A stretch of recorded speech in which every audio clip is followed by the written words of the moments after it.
اب میں دعوت دیتا ہوں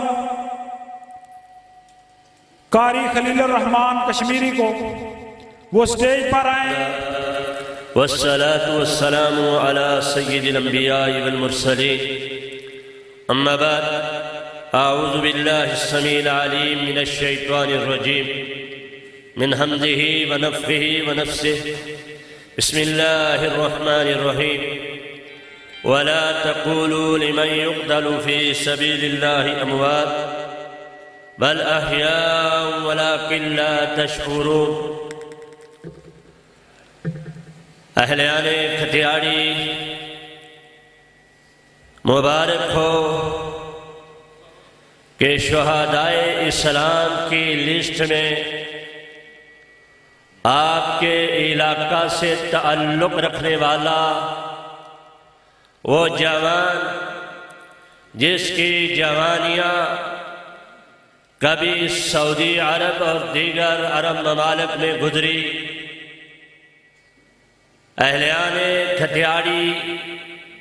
جس جوان کی جوانی آپ کے سامنے جو یہاں اپنی دلہن کو بیاہ کر کے اپنے گھر کو سجایا، اپنے والدین بہن بھائیوں کو ان کی شفقتوں اور محبتوں کو چھوڑا فقط اس لیے کہ میری اس پار وادی کے اندر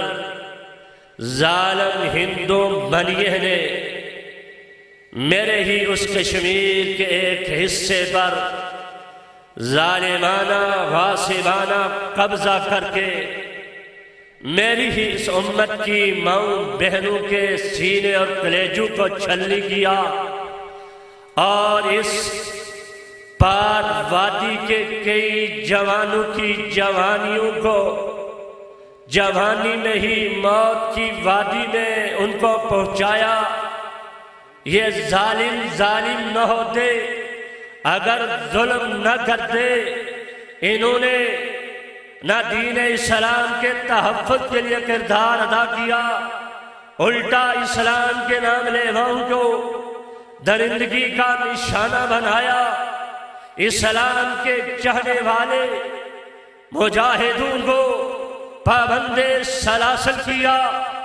سرزمین کشمیر پر آزادی جو ہمارا حق ہے، اس حقوق کی طلبگاری اور مطالبے پر جہلوں کی اندر آسیہ اندر آبی اور ان جیسی کئی عظیم کشمیری خواتین کو جہلوں کے سپرد کر کے